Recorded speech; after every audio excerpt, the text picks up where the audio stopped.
तो मैंने देखी इस साल के मार्वल की तीसरी and probably last movie fantastic four the first steps. And ये मूवी एमसीयू में इंट्रो है फैंटास्टिक फोर का एंड एमसीयू के फेज 6 की पहली मूवी भी। और तुम्हें भी पता है, मुझे भी पता है कि ये मूवी क्यों देखने के लिए इतनी ज्यादा हाइप है। ऑब्वियसली रॉबर्ट डाउनी जूनियर के डूम की झलक के लिए, जो आज से 1 साल पहले अनाउंस्ड हुई थी। लेकिन क्या हमें वो मिला जो हमें देखना चाहते थे, या फिर हमारा काट दिया गया? देखो, सबसे पहले तो मूवी की स्टोरी से शुरू करें तो ये मूवी कहानी को सेटअप करने में बिल्कुल भी देर नहीं करती। 10 मिनट के अंदर में हमें इंट्रोड्यूस कराया जाता है अर्थ 828 के साथ, जहां 4 साल से एक सुपर हीरो साइंटिस्ट ग्रुप अर्थ के प्रोटेक्टर्स हैं, जिनका नाम होता है फैंटास्टिक फोर, जिसमें है रीड रिचर्ड्स, उसकी वाइफ सू स्टॉर्म, रीड का साला जॉनी स्टॉर्म एंड रीड का दोस्त बेन। एंड ये मूवी 70s के टाइम पर सेट है और इस वर्ल्ड का एस्थेटिक्स, कलर पैलेट, क्लोथ्स सारे उसी एरा में है। इवन टेक्नोलॉजी को भी उसी तरह दिखाया गया है। बट किसी एक दिन कहीं से समहाउ प्रकट हो जाती है एक बीइंग, जो कि और कोई नहीं बल्कि सिल्वर सर्फर होती है।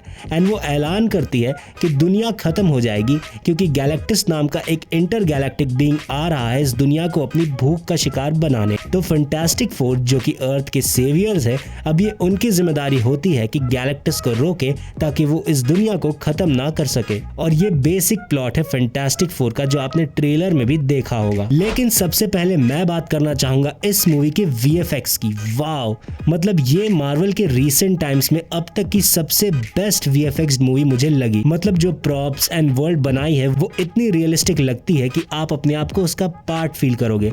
स्पेशली जो आउटर स्पेस के सीन्स हैं वो मुझे काफी पसंद आए।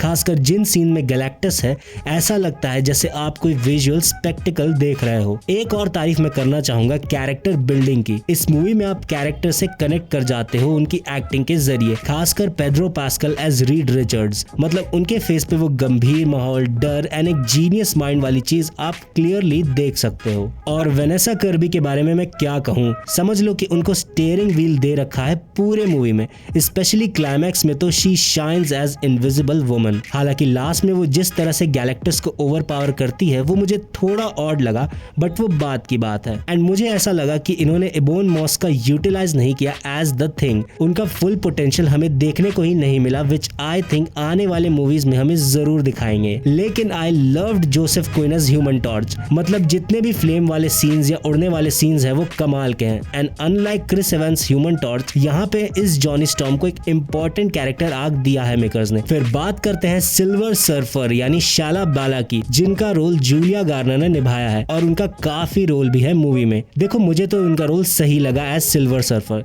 क्योंकि जो सिल्वर सर्फर की स्ट्रेंथ, पोटेंशियल दिखाया है उसका as the herald of Galactus, वो काफी बढ़िया था। बस बैक स्टोरी देने में थोड़े से चूक गए मेकर्स। एंड अब आते हैं मूवी के मेन विलन गैलेक्टस पर। भाई, जब भी गैलेक्टस का स्क्रीन पे दिखाते हैं आपकी नजरें उस पे थम जाएंगी। ऑल्दो मुझे ऐसा लगा कि इस मूवी में गैलेक्टस को काफी छोटे साइज में दिखाया गया है कंपेयर टू द कॉमिक्स, क्योंकि उसका साइज एक प्लैनेट से 10 टाइम्स ज्यादा होता है। बट चलो कोई ना, ये कैरेक्टर अपने आप में एक ओपी कैरेक्टर है। बट आई विश कि इसके एग्जिस्टेंस की बैक स्टोरी अगर हमें दिखाते हैं तो मूवी का लेवल और भी ज्यादा बढ़ जाता। बट ये जितना भी ताम झाम हो रहा होता है मूवी में, वो सिर्फ एक छोटे से नन्हे से बच्चे के लिए होता है, फ्रैंकलिन रिचर्ड्स, जो कि सू एंड रीड का बच्चा होता है। एंड गैलेक्टस को वो चाहिए होता है क्योंकि फ्रैंकलिन के अंदर कॉस्मिक एनर्जी नाम की पावर होती है, जिससे वो एक ओमेगा लेवल बीइंग हो जाता है और उसे खाकर जो गैलेक्टस की कभी ना खत्म होने वाली भूख है वो शांत हो सकती है। तो लास्ट में ये लोग गैलेक्टस को किसी तरह रोक तो लेते हैं,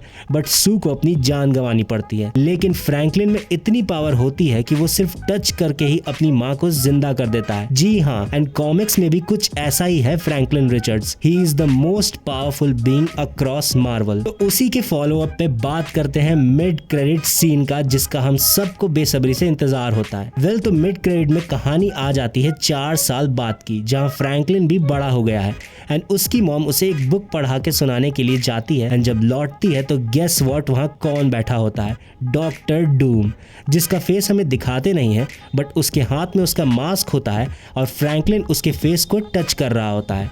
अब ये डॉक्टर डूम कौन है, कहां से आया है, क्या ये वही डॉक्टर डूम है जो हमने एवेंजर्स डूम्सडे में देखने को मिलेगा, तो इन सब सवालों का जवाब किसी और वीडियो में देंगे। बट आरडीजे का फेस इसलिए नहीं दिखाया क्योंकि मुझे लगता है कि मेकर्स आरडीजे के लुक को सेव करके रख रहे हैं फॉर बिगर पिक्चर, सीधा एक बार में मूवी में ही देखो। क्योंकि ऐसा सुनने में आया है कि ये mid credit scene Russo brothers ने ही डायरेक्ट किया है एंड लास्ट में लिखा आता भी है कि fantastic four will return in Avengers doomsday, मतलब इसके बाद हमें डायरेक्ट वही देखने को मिलेगा। बाकी overall fantastic four the first steps अभी हाल में आने वाली जितनी भी एमसीयू की मूवीज थी उनमें सबसे बेस्ट मार्वल मूवी मुझे लगी। बस मिड क्रेडिट सीन थोड़ा अंडरवेलमिंग था जस्ट बिकॉज इसलिए क्योंकि हम उससे एक्सपेक्टेशन ज्यादा लगा रखे थे। लेकिन आप लोग कमेंट करके बताना कि आपको फैंटास्टिक फोर मूवी कैसी लगी। सो दैट्स इट, आज के लिए बस इतना ही। अगर आपको ये वीडियो पसंद आया तो लाइक करना, शेयर करना, सब्सक्राइब तो जरूर करना और कमेंट करके बताना आपको वीडियो कैसी लगी। मिलते हैं आपसे आपके नजदीक यूट्यूब के ऐप पर, तब तक के लिए सी या